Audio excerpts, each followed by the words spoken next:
Hi అండి. ఈరోజు మనం కాబూలీ చనా పులావ్ ఎలా తయారు చేసుకోవాలో చూద్దామండి. ముందుగా చూడండి, వెజిటేబుల్స్ అన్నీ కట్ చేసి పెట్టుకున్నాను. క్యారెట్, ఆలు, టమాటా, పచ్చిమిర్చి, పుదీనా, ఇంకా కొత్తిమీర.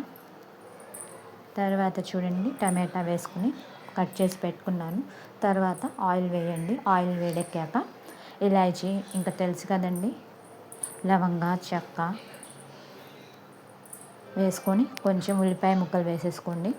ఉల్లిపాయ ముక్కలు అయితే రెడ్డిష్గా వచ్చే వరకు చూడండి, బ్రౌన్ కలర్ వచ్చే వరకు వేగాక టమాటా వేసేసుకోండి. టమాటా బాగా రెడ్ కలర్లో ఉండాలండి. రెడ్డిష్గా ఉంటే చాలా మంచిది. బిర్యానీ అయితే కలర్ఫుల్గా వస్తుంది. తర్వాత టమాటాలు కొంచెం వేగే వరకు మీడియం ఫ్లేమ్లో పెట్టేసుకోండి, మరి మాడకుండా. తర్వాత మనం ఇంకా అల్లం వెల్లుల్లి పేస్ట్ అప్పటికప్పుడు దంచింది, లేకపోతే మిక్సీ పట్టింది వేసుకోండి. అదేనండి బాగా బిర్యానీకి స్మెల్ వస్తుంది. అప్పటికప్పుడు తాజాది వేసుకోవాలి అల్లం వెల్లుల్లి పేస్ట్ వేసేటప్పుడు. మరి ఎక్కువ వేసుకుంటే చేదు వస్తుంది. ఒక 50 గ్రాములు వేసానండి నేను. వేసేసుకొని కొంచెం వేగాక, మసాలా పచ్చి వాసన లేకుండా కొంచెం వేగాక మీడియం ఫ్లేమ్లో పెట్టేసుకోండి. కొంచెం వేగాక క్యారెట్ ముక్కలు, ఆలు ముక్కలు, పచ్చిమిర్చి ముక్కలు,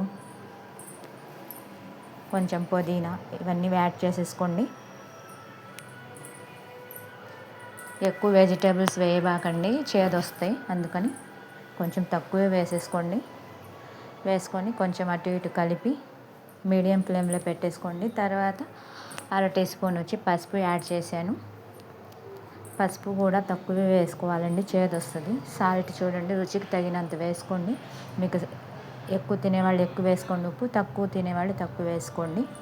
తర్వాత కొంచెం వాటర్ యాడ్ చేయండి. ఆ ముక్కలు మనకి ఉడికే వరకు కొంచెం వాటర్ యాడ్ చేస్తే ఉడికిపోతాయండి.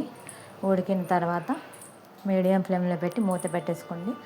తర్వాత ఉడికిన తర్వాత ఒక 10 నిమిషాల తర్వాత 1 టీ స్పూన్ కారం వేసుకున్నానండి, ధనియా కారం. అది వేసేసుకొని మూత పెట్టేసుకోండి. తర్వాత మళ్ళీ అండి ఏం చేస్తారంటే కొంచెం గరం మసాలా, ఇంకా మిరియాల పొడి కొంచెం కొంచెం వేసేసుకొని మీడియం ఫ్లేమ్లో ఉంచండి. తర్వాత కర్డ్ యాడ్ చేసుకోండి, చిక్కగా వస్తుంది కర్రీ అనేది. కర్డ్ యాడ్ చేసుకొని 2 టేబుల్ స్పూన్స్. తర్వాత కలపండి, అటు ఇటు కలిపి మీడియం ఫ్లేమ్లో పెట్టుకోండి. మూత పెట్టేయండి. తర్వాత అది ఉడికిన తర్వాత ఇంకా మనం వాటర్ యాడ్ చేసుకోండి. వాటర్ అనేది 1 గ్లాసు బియ్యానికి 2 గ్లాసులు వాటర్. నేను 2 గ్లాసులు బియ్యం తీసుకున్నాను, 4 గ్లాసులు వాటర్ వేసేయండి. వేసేసుకొని తర్వాత అండి మనం బియ్యం అండి రైస్ కడిగి పెట్టుకుంది 1 గంట సేపు నానబెట్టానండి. రైస్ ఒక అరగంట సరిపోతుంది. అరగంట నానిన తర్వాత అవి వేసేసుకోండి. రైస్ వేసేసుకొని రెడీగా ఉందండి చూడండి. తర్వాత బియ్యం యాడ్ చేసుకున్న తర్వాత సూపర్ టేస్ట్ వస్తుంది చూడండి, పచ్చి వాసన లేకుండా. తర్వాత లెమన్ పిండేసేయండి. ఒక 4-5 చుక్కలు లెమన్ వేసేసుకొని తర్వాత కాబూలీ చనా వేసేసుకోండి. 3-4 విజిల్స్ పెట్టి ఉడికించి పక్కన పెట్టుకున్నానండి. ఆ వాటర్ కూడా అందులోనే యాడ్ చేసేసుకోండి. చాలా స్మెల్ వస్తుంది బిర్యానీకి, ఇదే స్పెషల్ అండి.